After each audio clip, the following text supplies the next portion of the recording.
Nos encontramos en esta porción de la región núcleo que participa el sudeste de Córdoba y el sur de Santa Fe para contar un poco acerca de cómo vino la campaña de Fina, principalmente el trigo.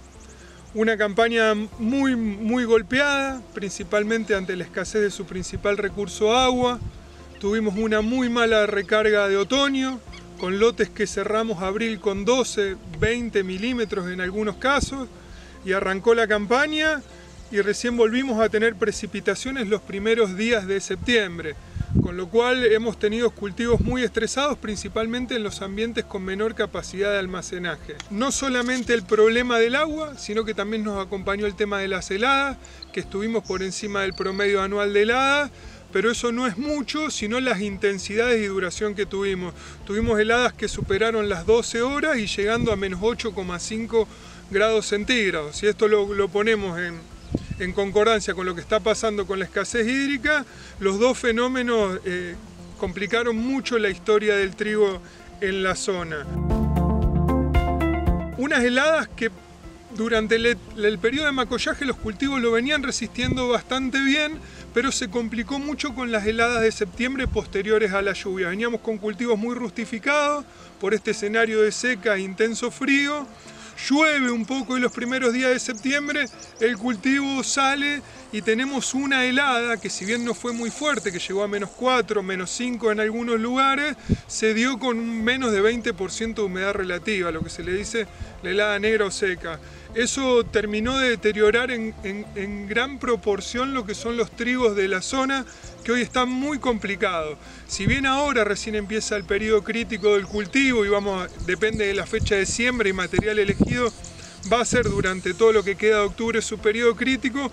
De no tener lluvias ahora, la historia de los trigos todavía va a estar peor. Situación complicada entonces, por falta de agua, por heladas, y también por algunas cuestiones de manejo que no colaboraron mucho. En la zona todavía el nitrógeno se volea mucho. En años en los cuales no tenemos precipitaciones, el cultivo de ese nitrógeno casi no lo conoció, con lo cual hay diferentes pautas de manejo que modificaron un poco la historia del cultivo en la zona. Ante la escasez de agua y las pocas precipitaciones otoñales, hubo mucha gente que empezó a hacer agua útil en los lotes y se encontraban con que los rastrojos de maíz eran los que mejor humedad o agua útil tenían en el lote.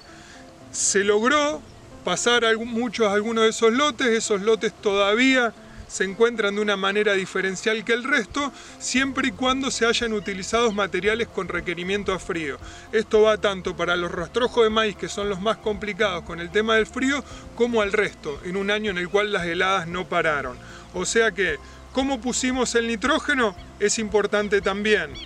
Los que lo bolearon no lo conocieron, los que lo incorporaron presiembra lo tuvieron. Los que eligieron rastrojo de maíz o ambientes con mayor humedad al principio y adelantaron la fecha de siembra, lograron ir copiando medianamente el perfil con la exploración radicular del trigo por esa fecha temprana.